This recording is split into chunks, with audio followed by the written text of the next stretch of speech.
Picture this.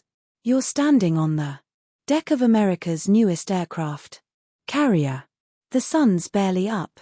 5,000 sailors watching from every corner, every doorway, every window they can find. And in the middle of it all, a woman standing perfectly still while an admiral tears the rank off her uniform. Like she's nobody. Commander Astria Hale didn't flinch, didn't cry, didn't even blink. She just saluted and walked away. Here's the thing.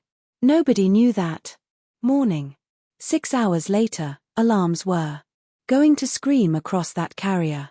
A nuclear submarine was going to break the surface and it was going to refuse every single order except hers.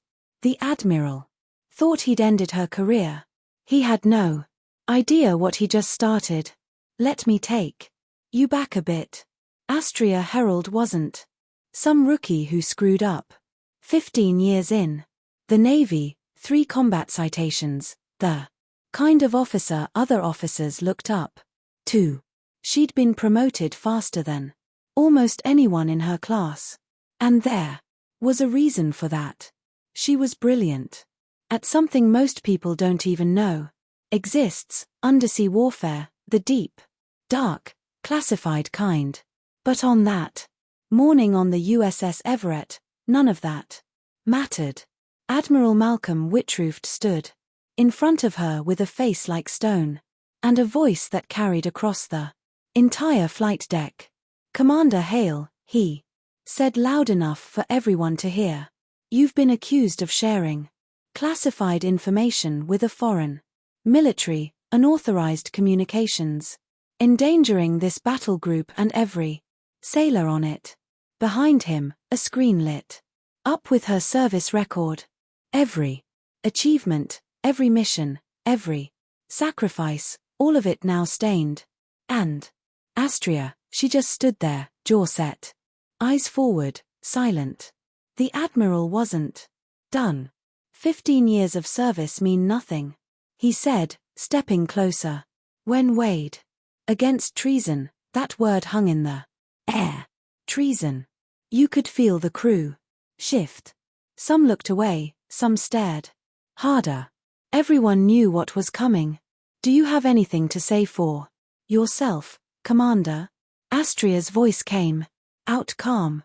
Too calm. "Permission to review the evidence, sir." Denied. "Wait, what?" Even some of the officers standing nearby glanced at each other. "You don't deny an accused officer the right to see the evidence. That's basic. That's protocol." But Wickraftoft didn't care. He reached forward, grabbed the insignia on her collar, the rank she'd earned over a decade and a half, and ripped it off. Not unpinned, not removed with respect, ripped. "Leave my ship. Here's where it gets interesting." Astria turned toward the helicopter, waiting at the edge of the deck. The rotors were already spinning, kicking up wind that whipped her hair loose from its bun. She started walking, and then one by one, something happened. A young ensign, barely visible in a doorway, lifted his hand, saluted her, then another, then another. Junior officers, enlisted crew, people who knew that saluting her right then in front of the admiral was basically career suicide. But they did it anyway because respect doesn't disappear just because someone rips off your rank. Astria never looked back. She climbed into that helicopter and it lifted off into the grey morning sky. And that's when most people thought the story ended. They were wrong. As the helicopter flew away from the carrier, Astria's hand drifted to her wrist. There used to be a watch there, a tactical chronograph she'd worn during the Kandahar extraction. She'd left it behind when they reassigned her to the Everett. But touching that spot brought it all back. The heat. God. The heat in the Syrian desert was like breathing fire. Her lungs burned with every inhale. Gunpowder, dust, sweat. The encrypted radio on her vest crackled to life, a voice cutting through the chaos. Shadow protocol is active. Phantom is yours, Commander. Radio silence until mission complete. 3 years. That's how long she'd spent building that submarine. Not just commanding it, designing it, training the crew, writing the security protocols herself. And she'd written them for one reason. So that submarine would answer to nobody but her. Not the Joint Chiefs. Not Pacific Command. Her. The memory faded as the helicopter landed at Naval Base Kitsap. Astria was escorted off. No ceremony, no explanation, just a holding facility and the end of everything she'd worked for. Or so they thought. Meanwhile, 400 miles away, something was happening on board the USS Everett. Admiral, the tactical officer's voice cut through the bridge like a knife. Unidentified submarine contact. Nuclear class surfacing off our starboard bow. Whitcraft practically ran into the combat direction center. Identification, none. Sir. No transponder, no response to any of our challenges. On the main screen, sonar painted a picture of something wrong. Smaller than a Virginia-class attack sub, but with an acoustic signature that screamed American tech. Advanced American tech. That's impossible.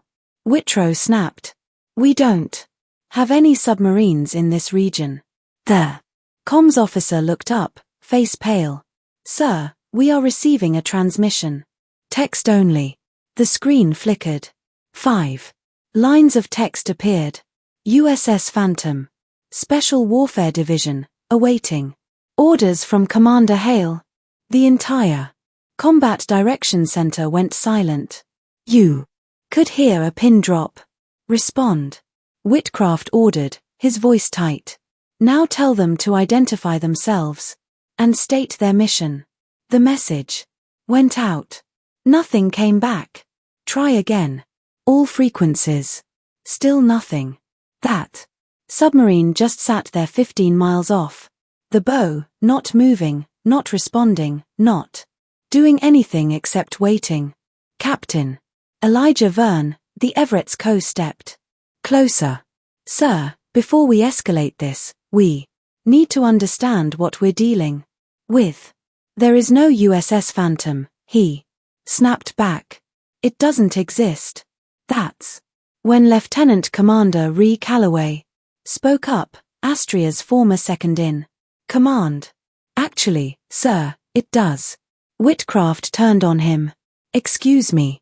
Calloway took a breath. Project Poseidon, classified above top secret.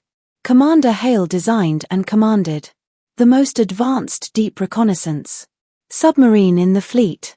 Its security protocols are biometrically keyed to her command codes. It's not malfunctioning, Admiral. It's doing exactly what it was designed to do. The Admiral's face went white. You're telling me that submarine out there will only respond to the officer I just relieved? Yes, sir. That's exactly what I'm telling you. 12 hours later, radar picked up an inbound helicopter. This time, it wasn't just any helicopter. The Chief of Naval Operations stepped on the flight deck. The CNO, the highest-ranking officer in the entire Navy. And right behind him, Commander Astria Hale, rank insignia, back on her uniform. Behind them came someone even more terrifying. The Director of Naval Intelligence. Whitruft's stomach dropped. In the secure briefing room, the truth came out. Project Poseidon wasn't just about building a submarine. It was a counterintelligence operation. She pulled up files on the screen. Classified communications, intercepted signals, a web of compromised intel. Commander Hale's unauthorized communications were sanctioned. We fed disinformation through channels we suspected were compromised. We needed to identify who was leaking deployment data to Chinese intelligence. Wittruft's hands gripped the